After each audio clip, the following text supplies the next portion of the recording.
If you've ever left a conversation thinking that person was fascinating, and later realized you can't remember a single thing they actually said. If someone made you feel like the most interesting person in the room without doing anything you could point to. Welcome, you weren't imagining it. You were experiencing something researchers have actually mapped out, piece by piece. Or maybe you know someone like this. The person who walks into a room and the energy shifts a little. The coworker everyone remembers from a meeting, even though the quiet analyst next to them said more useful things. The friend who somehow makes every conversation feel like the best part of your day. If someone just came to mind, here's the first surprise. They probably didn't talk that much. Benjamin Franklin noticed this centuries before psychologists had a name for it. People tend to like those who listen to them more than those who try to impress them. Research on conversational dynamics backs this up again and again.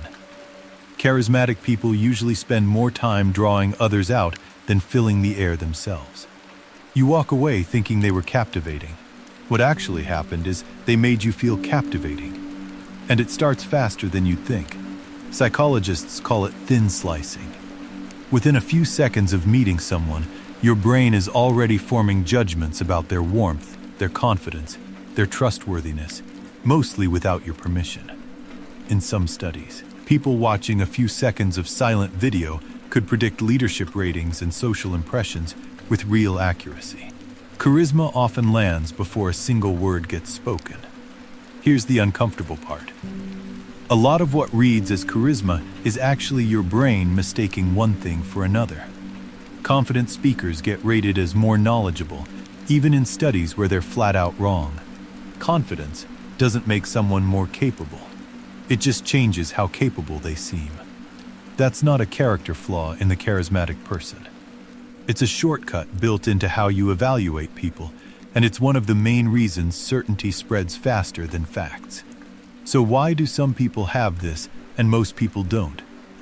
Because the answer isn't a personality trait you're either born with or missing.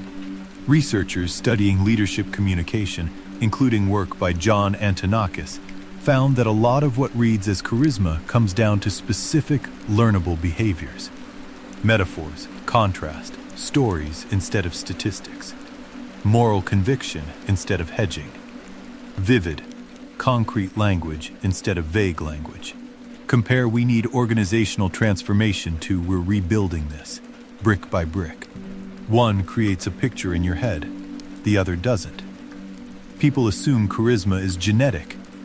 Most of it is closer to a skill set that never got labeled as one. Now here's the part almost nobody catches, and it's the twist that should make you a little more careful about who you trust. In first meetings, narcissistic people are frequently rated just as charismatic as genuinely warm ones.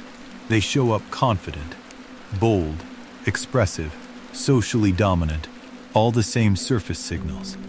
It's only over time that the ratings split. The charismatic person's warmth holds up under pressure.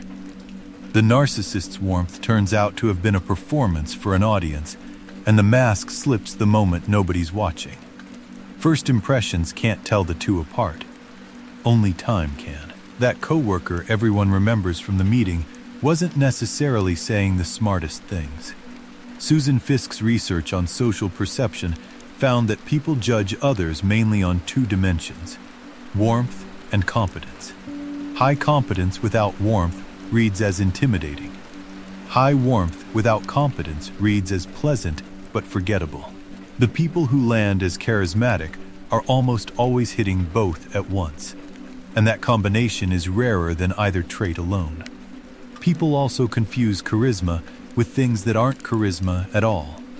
The halo effect means once you admire one trait in someone, attractiveness especially, your brain quietly assumes they're also smarter, kinder, and more capable, with zero evidence for any of it. The mere exposure effect means someone you've simply seen more often starts to feel more likable. Charisma or not. A lot of what gets called charisma is really just familiarity wearing a better outfit. And here's what makes charisma genuinely dangerous instead of just impressive. The same mechanisms that make people want to follow someone say nothing about whether that person deserves to be followed. Cult leaders were often extraordinarily charismatic. So were plenty of dictators. Charisma is a multiplier, not a moral compass. It increases influence. It doesn't validate what that influence gets used for. People also overcorrect the other way, assuming charisma requires being flawless. It's almost the opposite.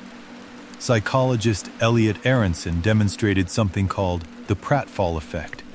Highly competent people often become more likable after a small, authentic mistake. Perfection creates distance. A little visible humanity creates connection.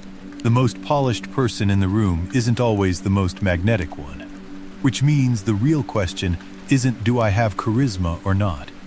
It's which of the signals you're chasing are actually charisma, and which ones are illusions your brain generates for free.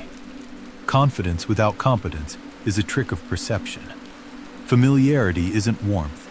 A dominant voice isn't the same as a memorable one. Every signal you can build falls into one of three categories.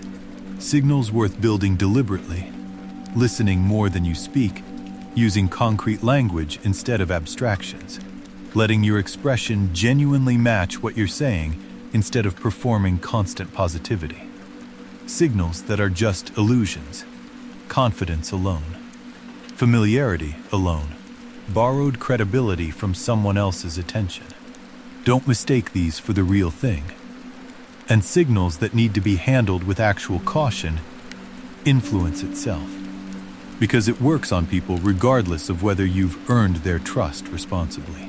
If you naturally fill silence to avoid discomfort, that's worth noticing. Skilled negotiators and interviewers sometimes ask a question and then simply stop. Most people rush to fill the gap with more information than they meant to give. Silence, used well, is one of the most underrated tools in any conversation, and it's one almost nobody practices on purpose. Here's the recalibration. In your next few conversations, try asking one more follow-up question than usual before offering your own opinion. Notice how much of your energy goes into being interesting versus making someone else feel interesting. When you're explaining an idea, swap one abstract phrase for a concrete image the person can actually picture. Let your face and voice match what you're actually feeling instead of managing them into something more palatable. And when you're tempted to fill a silence, count to 3 before you do. Charisma compounds when it's built on real attention. It erodes when it's just a performance of confidence with nothing underneath it. You get to choose which one you're practicing. This isn't a gift some people got and others didn't. It's closer to a set of habits that happen to be rare, mostly because almost nobody was ever taught them directly. The same instinct that makes you notice when someone else is captivating can become the thing you use to make other people feel that way around you. The most charismatic person in a room usually isn't the one who said the most. They're the one who made everyone else feel like they did. Subscribe and watch this video next.